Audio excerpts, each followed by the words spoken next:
Are you stuck staring at your W-2? Are tax refund worries holding you back? You probably have FOMO, the fear of messing up. The fix? Using TurboTax on Intuit Credit Karma. They find every credit and deduction to help you get every refund dollar you deserve. Or your money back. It's time to overcome your fear of messing up and get your taxes done right. Start filing today in the Credit Karma app. Ryan Reynolds here from Mint Mobile with a message for everyone paying big wireless way too much. Please, for the love of everything good in this world, stop. With Mint, you can get premium wireless for just $15 a month. Of course, if you enjoy overpaying, no judgments, but that's weird. Okay, one judgment. Anyway, give it a try at mintmobile.com/switch. Upfront payment of $45 for 3-month plan, equivalent to $15 per month required. Intro rate first 3 months only. Then full price plan options available. Taxes and fees extra. See full terms at mintmobile.com.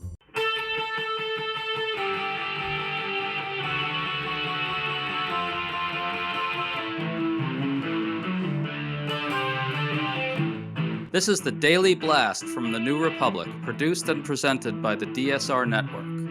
I'm your host, Greg Sargent.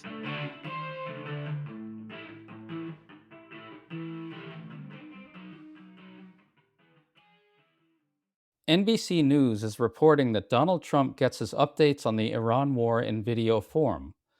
Compilations of the most successful strikes on Iranian targets are shown to him in a montage. This has his own allies worried that he's only getting a partial view of what's happening on the ground. At the same time, White House Press Secretary Caroline Leavitt praised Trump's handling of the war in ways that were truly strange during a briefing, and sounded like she was speaking only for the benefit of Trump's ears and no one else's.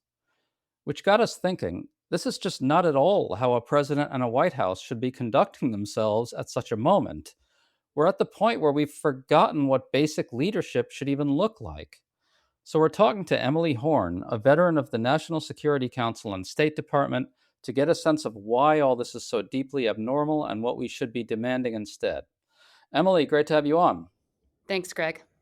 Emily, I think you have the distinction of being the only guest who's come on twice in a row in such short succession, so congratulations. Well, there's a lot to talk about, unfortunately, in this case.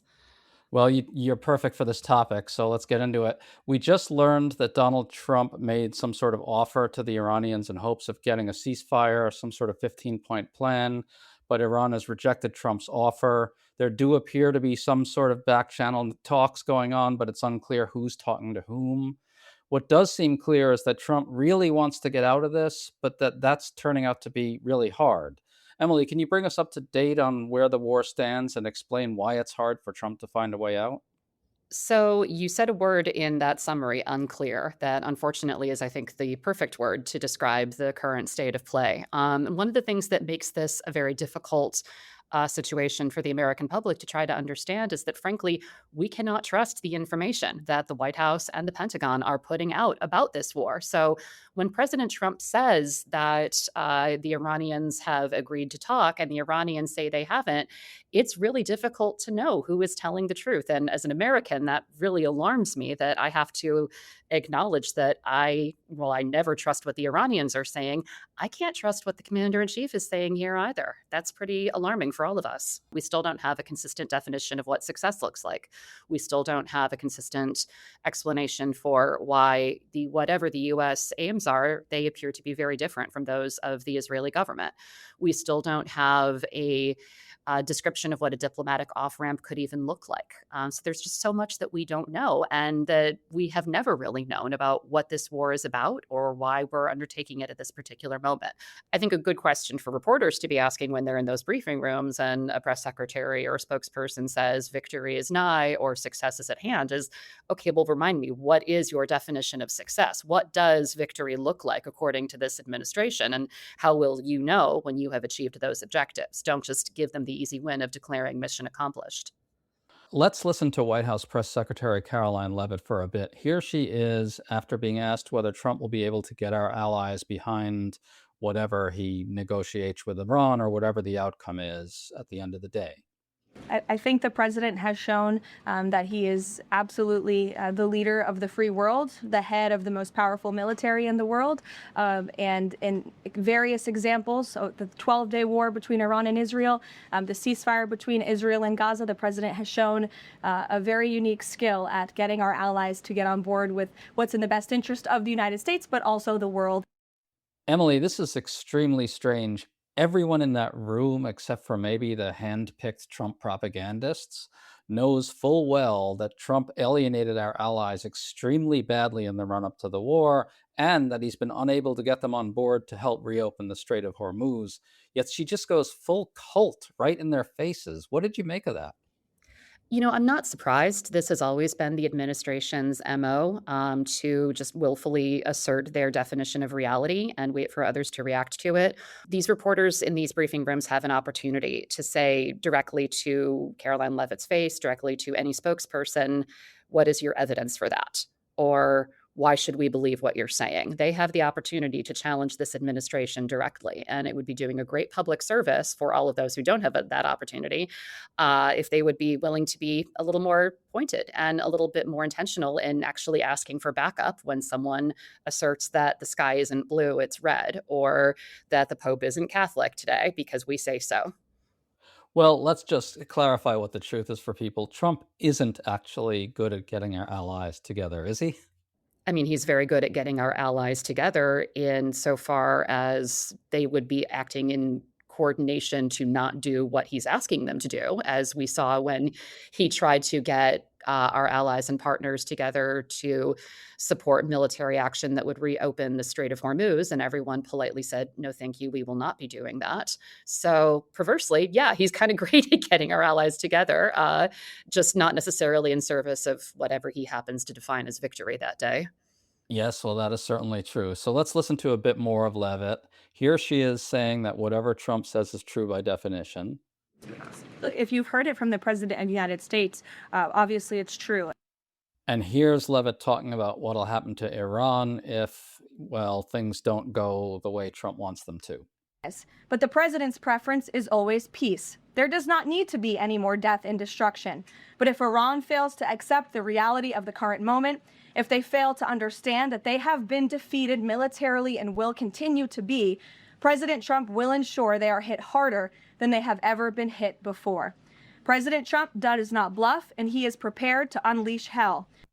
So, Emily, you've been part of this process a lot. This just doesn't sound the way previous press secretaries have sounded. I mean, okay, press secretaries will spin, they will sometimes lie, they will do whatever they have to do to advocate for the boss. But this is another type of thing entirely. To assert that things are true simply because Trump has said them and to say, Trump is going to unleash hell, that's just not often how you hear press secretaries talk. Can you get into that a little bit? What's wrong with that and why don't we want it? Look, these are serious times that demand serious people. And I wouldn't say, as a communications professional, that it's not terribly serious to hear a press secretary or spokesperson who treats matters of war and life and death as if they are a video game to be one where, like, by poning your opponents, you somehow dominate. That's really upsetting to hear, frankly, as someone who's worked in national security for a very long time and has been in the room when decisions about deploying U.S. troops overseas were being debated with, a gravity that was appropriate for the situation. You have to be humble if you're going to be dealing with the life and death issues. And I don't hear a lot of humility or an understanding of the weight of those decisions in these kinds of conversations. Yeah, there's a sadistic and sort of relishing of domination aspect to all this that I find incredibly off-putting. I mean, the Bushies, the people around George Bush sort of talked like this a little bit. There was a lot of swagger, but to hear things like Trump will unleash hell, it's just really, really grating and I think morally abhorrent in a way because these are human beings on the ground, and there has to be an awareness of that. Look, ideally, you would want a commander in chief that is centering the humanity of people who are going to be impacted by war when he or she is thinking about whether or not to send U.S. troops into battle. And that goes for not just those troops and their families and all American citizens, but also thinking about the civilians on the ground who are going to be impacted by American strikes or American military action. You ideally, as a national security professional, try to avoid war, and war is the last course of resort that you would go to. And so, yes, it is very chilling to hear this White House talking about war as if it is a game to be won, when in fact it is not. You should not relish the idea of unleashing hell on the people that will experience it. That is upsetting to hear, certainly. Well, that brings us to the next topic here, which is NBC News' reporting. It's amazing stuff. It describes how Trump gets briefed on the war. Every day since it started, U.S. military officials produce a video compilation that shows the biggest and most successful strikes on Iran over the previous 48 hours, according to NBC. This is from current U.S. officials who seem to have leaked this to NBC. One official describes this as video of, quote, stuff blowing up, close quote. Now, Trump does get briefings from other sources, to be fair, but according to those officials, there's concern among Trump's own allies that he isn't getting the full picture of what's going on. Emily, you've been inside this process before. What do you make of that reporting? So this is a wild story, and I think everyone should read it, and they should also understand what it is they're reading. And I'm going to tell you my little conspiracy theory about this story. I think this story is a White House plant. And here's why I think that. There's always a couple of tells that you can kind of look at. One tell that I always look for as a comms professional is if there's a round dateline, then that means that this story was written ahead of time, that you know you've kind of got an exclusive. You're not trying to race the competition for it and push it out as soon as it's ready. So you can preload it into your CMS and have everyone vet it. And then it pops early in the morning, 5 a.m. in this case, on the dot. And then it drives the day. That says to me that the comms team or someone planned this story. They seeded it.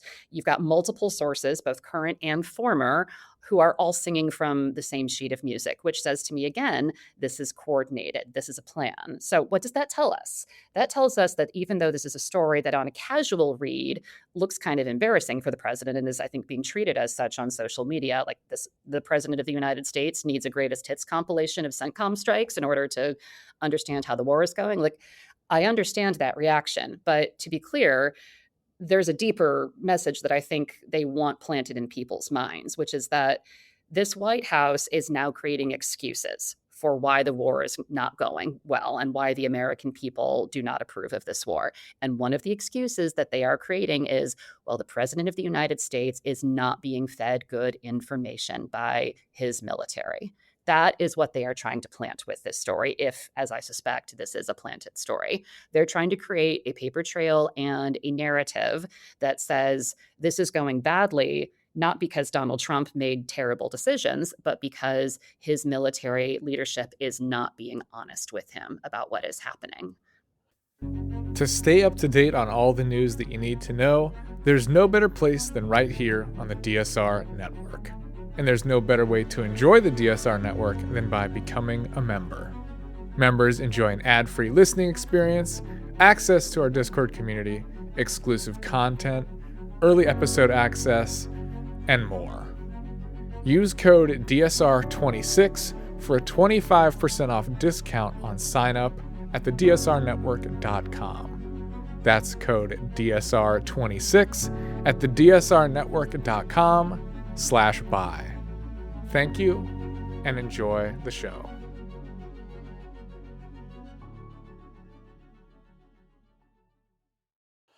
Yeah, well, that certainly sounds very plausible. Let me ask you, though, on the substance of it, it absolutely is embarrassing. It sounds almost infantilizing. It's he's presented with this video reel of things going boom, boom, boom, and then you can kind of see why Trump talks the way he does, right? So the other day he went before reporters and he said something along the lines of, we've got them totally under our submission. Our bombers are flying overhead, and we could just bomb anything we want at any time. And he spoke about it in this really kind of crude and stupid way.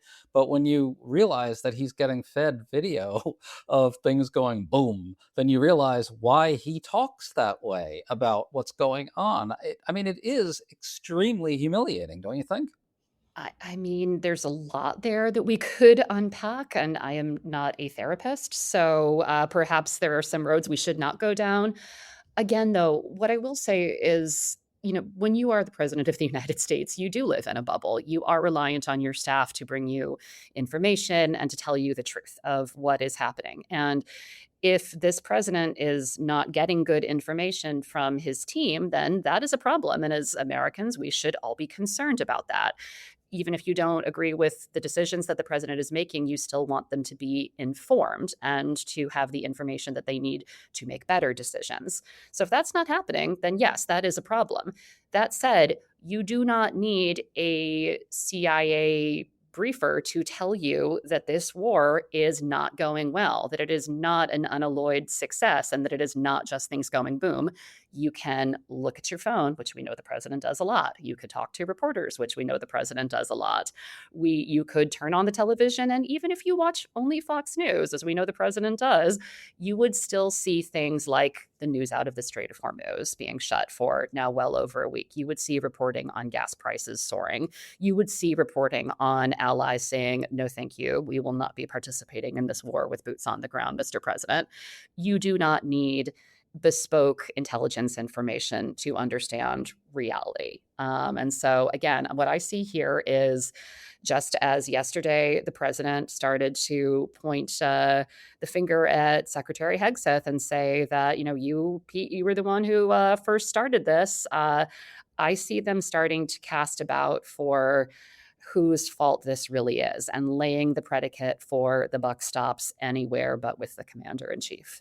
Well, Caroline Levitt reacted angrily to the NBC story, and I think this is interesting because what her imperative here is to push back really ferociously and angrily against the thing in the story that makes it so humiliating and infantilizing.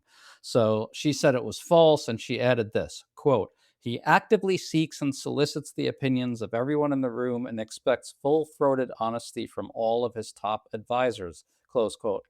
Emily, I found that comical because anyone who's watched those cabinet meetings he holds will notice that one top advisor after another slathers him with the most absurdly obsequious praise imaginable and lies endlessly about how triumphant his presidency's been. He's incredibly prone to manipulation by falsehoods about his greatness, and everyone knows it. But Emily, it would be good if he did expect full-throated honesty from his advisors. Isn't that what we need right now? Absolutely. But those are not the dynamics he has created in his administration. Again, the loyalty tests, the purges of people who tell him things that he does not want to hear. All of this, regardless of whatever his spokesperson says, I think actions speak louder than words. Well, how is this process supposed to work? How would a normal president be getting updated, and how would he or she be conducting these conversations about the latest info and the latest intelligence in the war? What would we like to see happening? You want to hear from your team as much as possible when you are conducting a war. You want to hear the good, the bad, and the ugly. You want to have your team be honest with you about how things are going. Look, every president needs a team that will be honest with them, the good, the bad, and the ugly. And the job of a president's team is not to rein them in or move them to a particular direction. It is to bring them vetted options that have been stress tested, that have been carefully reviewed, that have been tested against what the reality is on the ground. So you have a plan, but is this going to work as we thought it would, given all of these other factors? And you bring them that information so that they can make informed decisions. You keep them from making preventable mistakes. And presidents cannot do that if they are not getting real-time, honest, accurate information about, again, the good, the bad, and the ugly. And war is full of unexpected moments where things do not go according to plan. If you as a leader create the dynamic that you are going to punish your team if they bring you bad news, or punish them for things that they don't want to hear, then you're not going to get good information from them. And I think that's one of the many differences between good leaders and bad leaders. And Look, what we are seeing with this administration, again, actions are speaking louder than words. No matter what Caroline Leavitt says, it is very clear that this is an administration that punishes people who do not toe the company line. And the company line for this administration is that Donald Trump is always right and never can be wrong. And unfortunately, we're seeing the consequences of that right now. We're seeing it in casualties that are piling up across the Middle East. We're seeing it in terms of gas prices rising. We are seeing it in terms of costs here at home being borne by the American people. We're seeing it in terms of our allies and partners who are backing away slowly from the chaos that he is creating. And we're seeing it with a lot of confusion over whether a diplomatic off-ramp is even possible now. The way they talk about the war, the way they talk about Trump's world historical greatness has kind of boxed them into a place where they can't even compromise without it looking like failure. And of course, the despot never fails, right? Yeah, and again, I think we should all be prepared for them to keep moving the goalposts, and no matter what the end result of this is, eventually they're going to declare total victory because, as you quite rightly note, they've created a dynamic where they can't have anything less than that. And their base will probably believe it. They'll believe whatever they're told. But for the rest of us, I think we should keep pressing for that definition of success. We should keep holding them accountable for, the impact that this is having on all of us as we live through the impact of their, terrible decision making here and the lack of a plan as they've started this war. Absolutely, 100%. We really can't let them slither away and claim total victory here. We need them to define what success is and stop lying to us all the fucking time. Folks, make sure to check out Emily Horn's Substack. It's called Spin Class. Emily, always awesome to talk to you. Thanks so much for coming on. Thanks, Greg.